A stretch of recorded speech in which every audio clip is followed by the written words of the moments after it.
Hello viewers, আজকে আমি অষ্টম শ্রেণীর মুনাফা চ্যাপ্টার 2.1 এর এই 14 নম্বর অঙ্কটা নিয়ে হাজির হয়েছি। তো অঙ্কটা সলভ করার আগে অবশ্যই তোমাকে সুন্দরভাবে অঙ্কটা ভালো মতো পড়ে এবং বুঝতে হবে যে কি করতে হবে। দেখো, বার্ষিক শতকরা 10% মুনাফায় 3000 টাকা।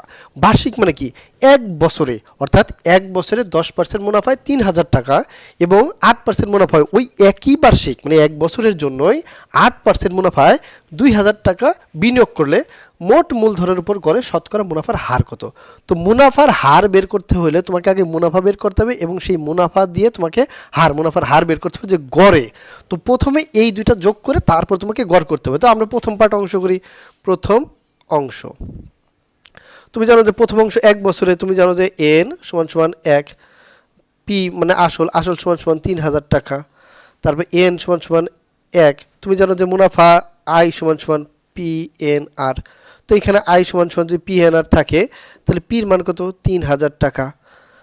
এন এর মান 1, মুনাফার হার আর এর মান আসবে হলো তোমার, আর এর মান কত? মুনাফার হার সরি করে এন দুইবার লিখছি, ধরো এখানে হার হলো কয় পার্সেন্ট? 10%। 10 মানে 100 ভাগের 10 ভাগ। তো এই যে করলাম 10 ভাগ 100/10।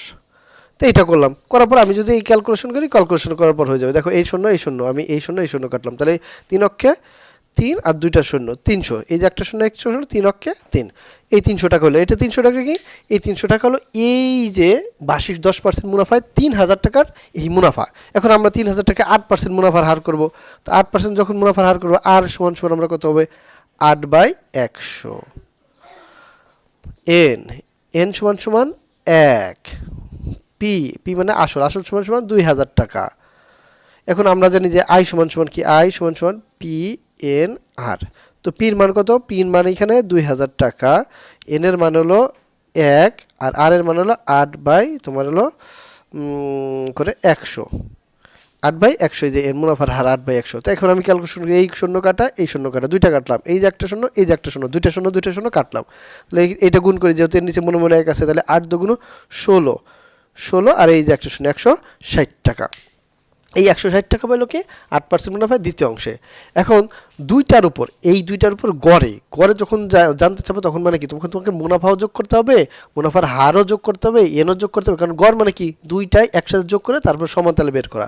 তো আমরা পরবর্তী পার্টে যদি এটার করি, যে ধরো আই সমান সমান কি, ধরো দুইটার আই যদি আমি যোগ করি, একটা হলো 300 যোগ হলো 160। যদি আমি পি যোগ করি, পি সমান সমান 2000 যোগ 3000। এন যদি আমি যোগ করি, এন তো এক বছরের টাকাই, ওইটা কি এক বছর এন। তো এই যোগ করলাম। এখন আমরা যদি এন করি, আই পাইলাম, পি পাইলাম, এন পাইলাম। এখন কি লাগবে আমাদের? মুনাফার হার, শতকরা হার মিসিং করছে এই হার। ওই যে আমাদের বলছে যে মূলধনের উপর গড়ে শতকরা মুনাফার হার। তো আমরা গড়ে শতকরা মুনাফার হার করি। তুমি জানো যে আই সমান সমান পি এন আর। তাই সমান সমান যদি পি এন আর, তাহলে আমি এটা ভাগ করলাম, পক্ষান্তরে করলাম, পি এন আর সমান সমান আই।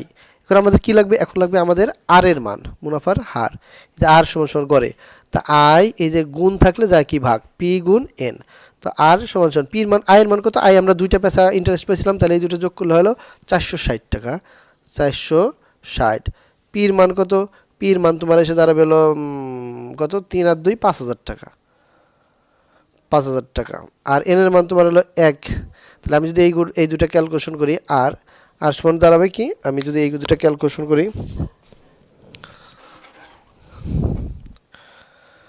460 ভাগ এলো 5000 সমান দাঁড়াবে হলো 0.0 আসবে হলো 0.092। এইটা বাড়াবে। এখন গুণ যদি আমি 100 দিই, কারণ মুনাফার জানে শতকরা হার মানে 100 গুণ, তাহলে এটার সাথে যদি আমি 100 গুণ দিই, গুণ 100, 9.2%। এই পাশে লিখলাম সমান সমান 9.2%। এইটা হলো শতকরা গড়ে যে শতকরা বাড়াবে, এটা সেই গড়ে শতকরা।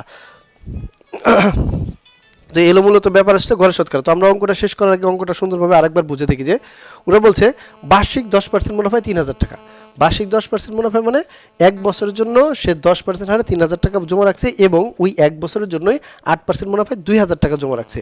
জমা রাখার পরে সে যে মুনাফাটাই পাইছে, এই মুনাফাটা বলছে যে মোট মুনাফা মোট মূলধন, এই দুইটা একসাথে করে তুমি গড়ে কত করে পাইলা। তা আমরা প্রথমে কি করলাম, আমরা প্রথম অংশ থেকে তোমাকে আয় বের করলাম যে কত টাকা আমি ইন্টারেস্ট পেয়েছিলাম, দ্বিতীয় অংশ থেকে আমি আয় বের করলাম, ইন্টারেস্ট পেলাম।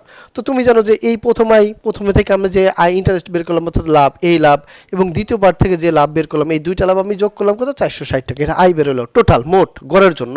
এবং পি কি, একটা ছিল 2000, একটা ছিল 3000, দুইটা পেছে আমি 5000 করলাম মোট। আর এন তো তুমি 1 বছর, কারণ দুইটারই 1 বছর করেছিল, এখন আর বের করতে হবে। তো আমরা জানি আই সমান সমান পিএনআর।